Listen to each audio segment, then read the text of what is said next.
வணக்கம். சுதந்திரம் சுதந்திரம் என்பது ஒரு வார்த்தை அல்ல.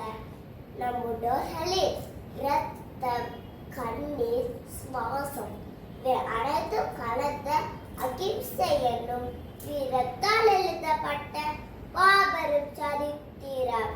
தன்னலமரது என் தாயக காத்து சுதந்திரம் என்னும் கதவை திறந்து வைத்துவிட்டு இம்மொண்டுக்குள் புதைந்திருக்கும் உங்கள் அனைவருக்கும் முதலில் தலைவணங்குகிறேன். இந்திய சுதந்திரத்தில் ஆணுக்கு எடையாகவும் ஆணுக்கு துணையாகவும் இருந்தார்கள் பெண்கள்.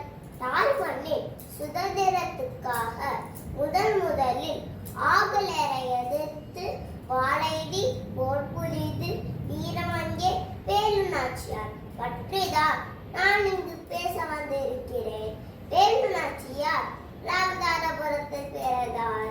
கல்வி, வில்வித்தை, குதிரை சவாரி, வாட்சண்டை எல்லாவற்றிலும் தேர்ச்சி பெற்றார்.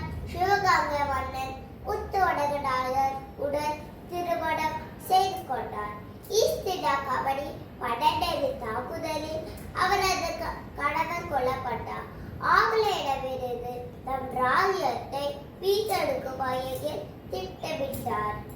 அந்த படையில் உள்ள ஒருவரான குயிலி தன்னை தானே தியாகம் செய்து வெடிப்பொருள் கிடைத்தால் இந்த சம்பவம் இந்திய வரலாற்றில் பெண்களின் தியாகத்தின் அடையாளமாக உள்ளது. 8 ஆண்டுகள் போராடி இறுதியில் சிவகங்கை அரண்மனையை மீட்டார். வேலு நாச்சியார் தான் இந்திய சுதந்திர போராட்ட வரலாற்றில் முதல் பெண்ணரசி. அவருடைய துடிவு, தியாகம், நாட்டுப்பற்றை நம் நினைவில் கொள்ள வேண்டும். இது தியாகம் கூறிக்கொள்கிறேன்.